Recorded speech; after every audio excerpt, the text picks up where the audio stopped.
Hello hi नमस्कार आदाब सत श्री अकाल दोस्तों। आपके हमारे चैनल पे आपका स्वागत है। अपना चैनल सक्सेस विद साइंस। जैसा कि हम इस पे बहुत से वीडियो डाल चुके हैं। हमारा जो पीछे का वीडियो था उसमें हम पढ़ रहे थे various branches of biology. Biology के अपन ने विभिन्न शाखाओं के बारे में बात की थी और वीडियो के अंत में मैंने आपसे 2 सवाल पूछे थे। तो आज का वीडियो हम उन्हीं 2 सवालों को मद्देनजर रखते हुए शुरू करते हैं। सवाल मैंने आपसे ये पूछा था कि जो जीव विज्ञान के जो जनक थे, जीव विज्ञान के जो जनक थे, तो पहले तो आपको ये बताना है कि जीव विज्ञान के जो जनक थे वो कौन थे। आप जवाब में लिख के बता सकते हैं। जीव विज्ञान के जो जनक थे उनके गुरु कौन थे? प्लेटो। और शिष्य कौन थे? सिकंदर। ठीक है। जीव विज्ञान के जो अरस्तु जनक थे, अरस्तु का जो गुरु है वो तो कौन थे? प्लेटो। और अरस्तु का जो शिष्य था वो कौन था? सिकंदर। ये दोनों ही प्रश्न कई बार पूछ लेते हैं। सामान्य ज्ञान की परीक्षा में पूछ लेते हैं और सामान्य विज्ञान की परीक्षा में भी ये प्रश्न पूछ लिए जाते हैं। और अपन बात कर रहे थे विभिन्न शाखाओं के जनक, और मैंने आपको बताया था कि विभिन्न शाखाओं का अपन थोड़ा थोड़ा एग्जाम के पॉइंट ऑफ व्यू से अध्ययन करेंगे। तो सबसे पहले अपन विज्ञान की शाखाओं में, बायोलॉजी की शाखाओं में जो पहली जो शाखा के बारे में आज हम पढ़ेंगे वो कौन है? कोशिका विज्ञान। कोशिका विज्ञान को क्या कहते हैं? साइटोलॉजी। साइटोलॉजी। तो सबसे पहले अपन को पता होना चाहिए कि ये साइटोलॉजी जो वर्ड है इसकी उत्पत्ति कैसे हुई। तो एक लैटिन वर्ड है साइटो, और उसके आधार पर इसका नाम क्या हो गया? साइटोलॉजी। फिर अपन बात करें, साइटो जो वर्ड है वो उसका बाद में इंग्लिश में मीनिंग होता है सेल, और उससे सेल का अर्थ होता है टीनी रूम लाइक स्ट्रक्चर, यानी कि एक छोटे से कक्ष के समान। जिस प्रकार से मधुमक्खी का छत्ता होता है, मधुमक्खी के छत्ते में इस प्रकार से छोटी छोटी जो स्ट्रक्चर होती हैं, इस प्रकार की, इसी प्रकार हमारे जीवों के शरीर में भी कोई ना कोई सूक्ष्मतम स्ट्रक्चर होती है, सूक्ष्मतम संरचना होती है, और उस संरचना से उत्पत्ति की शुरुआत होती है और फिर धीरे धीरे एक शरीर रूप ले लेता है। तो उन सभी बातों के बारे में हम आगे पढ़ेंगे। इस प्रकार से साइटोलॉजी जो होती है उसे क्या कहा जाता है? विज्ञान की वह शाखा जिसके अंतर्गत जीवों के शरीर की इकाई, यूनिट ऑफ बॉडी का अध्ययन किया जाता है, कोशिका विज्ञान कहलाती है। यानी कि विज्ञान की वह शाखा जिसके अंदर, यानी कि सजीवों के शरीर की जो स्ट्रक्चर है उसकी यूनिट क्या है और उस यूनिट का डिटेल में स्टडी करना, यानी कि विस्तृत अध्ययन करना विज्ञान की जिस शाखा में किया जाता है उसे हम क्या कहते हैं? साइटोलॉजी कहते हैं। और साइटोलॉजी जो वर्ड है, यानी कि साइंस में कौन सी टर्म है जो कोशिका के लिए उपयोग में ली जाती है? साइटो। बाद में इसका इंग्लिश वर्ड यूज होने लग गया जिसे अपन क्या कहते हैं? सेल। ठीक है। फिर अपन बात करें साइटोलॉजी। साइटोलॉजी विज्ञान की वह शाखा जिसके अंतर्गत जीवों के शरीर की इकाई का विस्तृत अध्ययन किया जाता है, क्या कहलाती है? कोशिका विज्ञान। फिर अपन जिस प्रकार से ब्रांचेज में पढ़ रहे थे वहां भी शायद मैंने जिक्र किया होगा, फादर ऑफ साइटोलॉजी, यानी कि साइटोलॉजी यानी कोशिका के बारे में सबसे पहले किसने बताया, किसने विस्तृत अध्ययन किया, और किसने सबसे पहले कहा कि जीवों के शरीर की शुरुआत एक सूक्ष्मतम स्ट्रक्चर से होती है जो एक छोटे कमरे के समान या कक्षक के समान संरचना होती है। तो वो बताने वाले जो वैज्ञानिक थे वो कौन थे? Robert Hooke. इसलिए फादर ऑफ साइटोलॉजी किसे बोलेंगे? रॉबर्ट हुक को। कोशिका विज्ञान का जनक किसे कहा जाता है? रॉबर्ट हुक को। लेकिन प्रश्न यही समाप्त नहीं होता है। ये प्रश्न बहुत सारी परीक्षाओं में आ चुका है, पुरानी परीक्षाओं में आता था, लेकिन आजकल का जो ट्रेंड है उसमें प्रश्न को थोड़ा सा घुमा के पूछते हैं, क्योंकि कंपटीशन बहुत ज्यादा बढ़ चुका है। इसलिए कंपटीशन में उन्हीं बच्चों को आगे लेके जाने की कोशिश होती है कि वास्तव में जो स्टडी करते हैं। Father of modern cytology, father of modern cytology, आधुनिक कोशिका विज्ञान का जनक किसे कहा जाता है? सीपी स्वानसन। किसे कहा जाता है? सीपी स्वानसन। आपको याद करना है कि कोशिका विज्ञान का जनक तो रॉबर्ट हुक, और मॉडर्न कोशिका विज्ञान यानी आधुनिक कोशिका विज्ञान का जनक किसे बोलेंगे? सीपी स्वानसन। और इसी प्रकार से इस प्रश्न को आगे यदि अपन बढ़ाएं, फादर ऑफ इंडियन साइटोलॉजी, भारतीय कोशिका विज्ञान का जनक किसे कहा जाता है? A.K. शर्मा को। तो ये 3 प्रश्न आपको याद हो जाना चाहिए। कोशिका विज्ञान का जनक, आधुनिक कोशिका विज्ञान का जनक और भारतीय कोशिका विज्ञान का जनक। मैं समझता हूं कि ये तीनों प्रश्न आपको बहुत ही ध्यान से याद होंगे। एक बार फिर से रिपीट करते हैं क्योंकि हमारा काम ही याद करवाना है। Father of cytology Robert Hooke, father of cytology Robert Hooke, father of modern cytology CP स्वानसन and father of Indian cytology A.K. Sharma. फिर बात ये आती है कि रॉबर्ट हुक जो थे, इन्होंने किस प्रकार से कोशिका को देखा, क्या किया। तो ये आप बहुत सी क्लासेज में पढ़ चुके हैं, छोटी क्लासेज से शुरू हो जाता है। मैं आपको इसकी थोड़ी सी स्टोरी बताना चाहता हूँ कि जो ये कोशिका विज्ञान के जनक रॉबर्ट हुक थे, इन्होंने सबसे पहले जो पेड़ होते हैं, जो पादप होते हैं, इनकी जो छाल होती है, कॉर्क की सेल का स्टडी किया। इन्होंने स्टडी करने का इनका मकसद क्या था? इन्होंने एक माइक्रोस्कोप बनाया था और उस माइक्रोस्कोप की रेंज देखने के लिए कि माइक्रोस्कोप की रेंज में कितने से कितना छोटा दिखाई दे सकता है, तो इन्होंने वृक्ष की छाल यानी कॉर्क का स्टडी किया। तो उन्होंने देखा तो वो मर्त्य कोशिका थी और इन्होंने देखा कि कोशिका में बिल्कुल एक छोटी छोटी स्ट्रक्चर होती है और उसको इन्होंने क्या कहा? सेल या साइटो कहा। इस प्रकार से कोशिका के अध्ययन की शुरुआत हुई। तो अध्ययन की शुरुआत किनके आधार पर हुई? रॉबर्ट हुक के आधार पर। इसलिए रॉबर्ट हुक को क्या कहते हैं? Father of cytology. फिर इन्होंने कोशिका के बारे में स्टडी की, एडवांस स्टडी भी की, बहुत सारे शोध किए और इन सभी शोध और चित्रों से को इन्होंने एक बुक के अंदर प्रकाशित करवाया। और इनकी जो प्रसिद्ध पुस्तक थी वो कौन सी थी? माइक्रोग्राफिया। क्या थी? माइक्रोग्राफिया। ठीक है। और रॉबर्ट हुक ने कब की थी कोशिका की खोज? 1665 में। और ये बुक लगभग छपी थी 1669 के आसपास। ठीक है। सन बहुत ही कम पूछते हैं साइंस में, लेकिन आपको फैक्टली पूछा जा सकता है कि रॉबर्ट हुक थे, उनकी जो फेमस बुक थी उसका क्या नाम था? माइक्रोग्राफिया। ठीक है, यहां तक समझ में आया होगा। फिर अपन बात करें कि कोशिका क्या है, कोशिका को डिफाइन किस प्रकार से किया गया।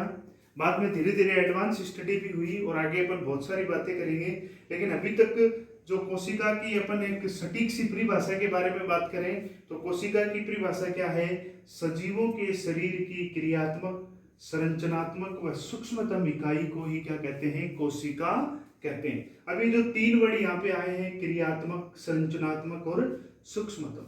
क्रियात्मक का मतलब हो गया फंक्शनल, संरचनात्मक का मतलब हो गया स्ट्रक्चरल और सूक्ष्मतम का मतलब हो गया बहुत ही छोटी, मिनिमम। ठीक है, यानी कि जीवों के शरीर की क्रियात्मक, क्रियात्मक का मतलब कोशिका जो है, मानव शरीर में जो भी क्रियाएं होती हैं वो भी किसके, यानी कि उनमें भी सहयोग कौन करती है? कोशिका। यानी कि क्रियात्मक इकाई भी है, संरचनात्मक यानी कि शरीर की संरचना किस प्रकार से होती है। जैसा कि आपने सुना होगा, कई बार अपन कहते हैं कि मनुष्य का जो शरीर है या फिर प्रत्येक जीव का जो शरीर है उसकी शुरुआत मात्र और मात्र एक कोशिका से होती है। और ये अपन जानते भी हैं कि ये जो मनुष्य का या फिर जीवों में एक प्रक्रिया होती है जनन के द्वारा, और इस जनन में क्या होता है कि एक कोशिका, जैसे कि अपन मनुष्य का उदाहरण लें, हमारे शरीर में क्या होता है? एक कोशिका पुरुष से आती है जिसे अपन क्या बोलते हैं? शुक्राणु। और एक कोशिका किससे आती है? महिला या मादा से आती है जिसे अपन क्या बोलते हैं? अंडाणु। अंडाणु और शुक्राणु मिलते हैं, उनका निषेचन होता है और वहीं से युग्मक का निर्माण होते होते एक नए मनुष्य का निर्माण हो जाता है। ये सारी प्रक्रियाएं अपन आगे पढ़ेंगे तो आप समझ गए होंगे कि कोशिका संरचनात्मक इकाई किस प्रकार से। ठीक है, फिर कोशिका को क्या कहा जा सकता है? Unit of life. Unit of life is a called cell, यानी कि प्रत्येक सजीव की जो यूनिट होगी उसे ही अपन क्या बोलेंगे? क्या बोलेंगे? सेल बोलेंगे। अब यूनिट का मतलब ये हुआ कि जैसे कि हम एक उदाहरण लें, एक बहुत बड़ा भवन बनाते हैं अपन, जैसे कि बहुत बड़ा मकान अपन ने बनाया, तो उसमें ऐसा तो है नहीं कि मार्केट में गए एक एक रूम उठा के लाए और रख दिया, ऐसा नहीं है। यानी कि रूम बनाने के लिए या फिर बहुत बड़ा मकान बनाने के लिए उसमें भी किसी न किसी प्रकार की यूनिट की आवश्यकता होती है। इस प्रकार से अपन उदाहरण ले सकते हैं कि वो यूनिट कौन सी हो सकती है। उस यूनिट के लिए अपन मान लें कि भवन निर्माण में सबसे छोटी से छोटी इकाई अपन किसको मान सकते हैं, ईंट को मान सकते हैं। बहुत सारी ईंटें मिलकर क्या बनाती हैं, दीवार बनाती हैं। क्या बनाती हैं, दीवार। फिर उन दीवार से क्या बन जाता है, मकान। और सारे मकान एक साथ जो मिल जाते हैं वो किसका निर्माण कर देते हैं, भवन का। ठीक उसी प्रकार से जीवों के शरीर का निर्माण होता है। जैसा कि मैंने यहाँ पे लिखा है कि जीवन निर्माण का क्रम, सीक्वेंस किस प्रकार से होता है। सबसे पहले किसका निर्माण होता है, कोशिका का। फिर बहुत सारी कोशिकाएं मिलके क्या बना देती हैं, उत्तक। और बहुत सारे उत्तक मिलके क्या बना देते हैं, उत्तक तंत्र। और उत्तक तंत्र मिलके क्या बनाते हैं, अंग। और अंग मिलके क्या बना देते हैं, अंग तंत्र। और अंग तंत्र मिलके क्या बनाते हैं, शरीर। और शरीरों के मिलने से बनता है समुदाय। और समुदाय से क्या बन जाता है, समाज। तो ये कई बार परीक्षाओं में ये प्रश्न भी पूछ लिया जाता है कि निम्न में से कौन सा कथन सत्य है। और आपको एक सीक्वेंस दे देते हैं, कोशिका ऑप्शन में, एक ऑप्शन में पहले कोशिका लिख देगा, फिर अंग लिखेगा, फिर उत्तक लिखेगा, फिर उत्तक तंत्र लिखेगा। तो हमें इस सीक्वेंस को याद रखना है। याद रखने के ये नहीं, हमें याद करना है कि सबसे पहले क्या बनेगी, कोशिका। फिर कोशिकाओं के समूह को क्या कहते हैं, उत्तक। उत्तकों के समूह को क्या कहते हैं, टिश्यू सिस्टम यानी उत्तक तंत्र। और बहुत सारे उत्तक तंत्र मिलकर क्या बनाते हैं, अंग। और अंग मिलकर क्या बनाते हैं, अंग तंत्र। अब कुछ बुक में डायरेक्ट यहाँ से अंग से शरीर लिखा हुआ है। और मोस्टली अपन सोचते भी हैं कि बहुत सारे अंग मिलकर ही क्या बना देते हैं, शरीर बनाते हैं। नहीं, अंगों का भी एक अपना सिस्टम होता है, अंग तंत्र होता है। जैसे कि हमारा ये हाथ है, ठीक है, एक अंग है, लेकिन इसका भी सिस्टम है। इसमें मेटाटार्सल वगैरह बहुत सारी हड्डियां मिली हुई होती हैं। कलाई की हड्डियों के बीच में अलग जॉइंट होता है, कोहनी और बाजू ह्यूमरस के बीच में अलग जॉइंट होता है। ये सारी बातें अपन अलग पढ़ेंगे कि पूरा सिस्टम काम करेगा तभी तो हाथ काम करेगा। इसलिए अपन डायरेक्ट अंग से शरीर नहीं कह सकते। अंग से अपन क्या बोलेंगे, अंग तंत्र। फिर क्या बनेगा, शरीर बनेगा। ठीक है। फिर उसी प्रकार अपन बात करें कि कोशिकाओं के आधार पर जीवों की प्रकार किस प्रकार से हो सकते हैं। कोशिकाओं के आधार पर जब शुरुआत होती है तो जीवों के शरीर को क्या, सबसे पहले कोशिका के आधार पर जीव यानी कि एक कोशिकीय, यानी कि वे जीव जिनका शरीर मात्र और मात्र एक कोशिका से बना होता है, उन्हें अपन क्या बोलेंगे, एक कोशिकीय। ये वैसे 6ठी 7वीं क्लास में अपन पढ़ते हैं। यानी कि वे जीव जिनका शरीर मात्र एक कोशिका से ही बना होता है, यानी कि उनके शरीर में जो भी सारी क्रियाएं होती हैं वो सभी उसी कोशिका में होती हैं। इस प्रकार के जीवों को क्या बोलेंगे, एक कोशिकीय, यूनिसेलुलर। यूनिसेलुलर एक कोशिकीय। अब यहाँ से परिभाषा वगैरह नहीं पूछेंगे। कई बार प्रश्न पूछा जाता है कि निम्न में से एक कोशिकीय जीव का उदाहरण है अथवा नहीं। तो आपको ये 3-4 उदाहरण याद करने हैं। इन्हीं में से ही कई बार परीक्षाओं में घूम जाता है, हाइड्रा, अमीबा, यूग्लिना और पैरामीशियम। जैसे कि यहाँ से मैं एक प्रश्न बना के पूछूं कि निम्न में से एक कोशिकीय जीव नहीं है, अमीबा, यूग्लिना, पैरामीशियम और केंचुआ। तो आपका उत्तर क्या हो जाएगा, केंचुआ। क्योंकि केंचुआ बहुकोशिकीय जीव है, बल्कि ये सभी क्या हैं, एक कोशिकीय जीव हैं। कोशिका के आधार पर जीव एक कोशिकीय आपको समझ में आ गया। फिर बात करें बहुकोशिकीय। बहुकोशिकीय जैसे पादप, जंतु आदि। पादप, जंतु। अब अपन आगे बात करते हैं, सीधा महत्वपूर्ण बातों पे बात करेंगे।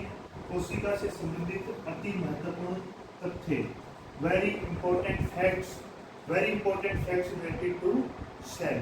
यहाँ से सीधे के सीधे आपको लाइन टू लाइन प्रश्न मिलेंगे, इसलिए आपको बहुत ही ध्यान से सुनना है और याद करना है। सीधा फैक्ट है कि सबसे छोटी कोशिका माइकोप्लाज्मा पीपीएलओ।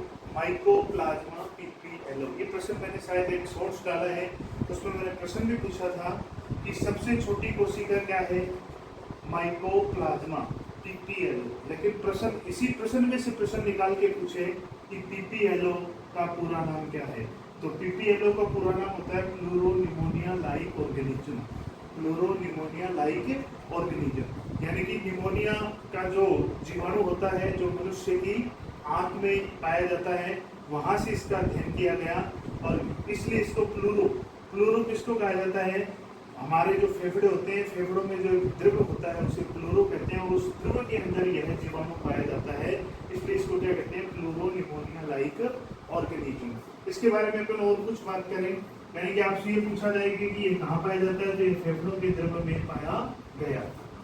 यह क्या होता है? वास्तव में यह जीवाणु है, लेकिन पूर्ण रूप से जीवाणु भी नहीं है। यह बिना कोशिका भित्ति का जीवाणु है।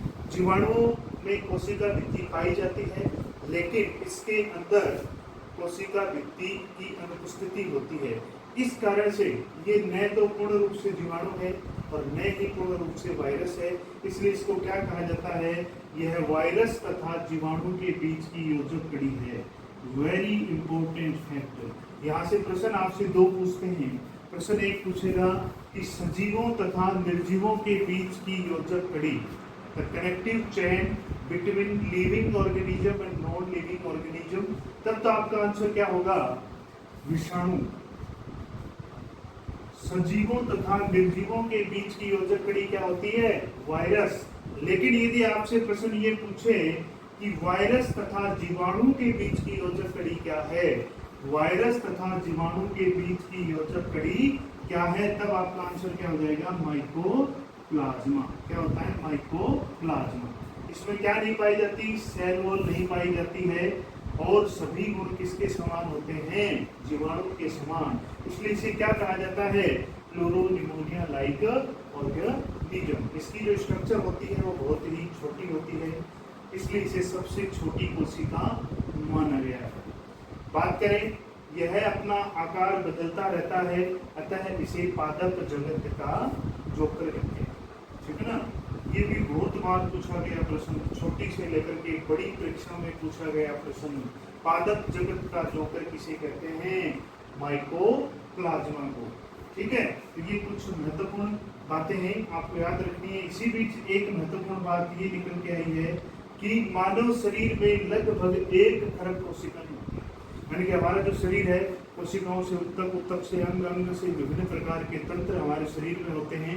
उनमें लगभग कितनी कोशिकाएं होती हैं? 1 खरब कोशिकाएं होती हैं। तो आज के वीडियो को अपन यही समाप्त करते हैं। ज़्यादा लंबा वीडियो अपन नहीं बनाएंगे, छोटे छोटे वीडियो के माध्यम से मैं आपको बेसिक साइंस से आगे तक की साइंस तक ले जाने की कोशिश करूँगा। आपका सहयोग सदा बना रहे, इसलिए आप मेरे चैनल को सब्सक्राइब करें, वीडियो को लाइक करें, शेयर करें। बहुत बहुत धन्यवाद।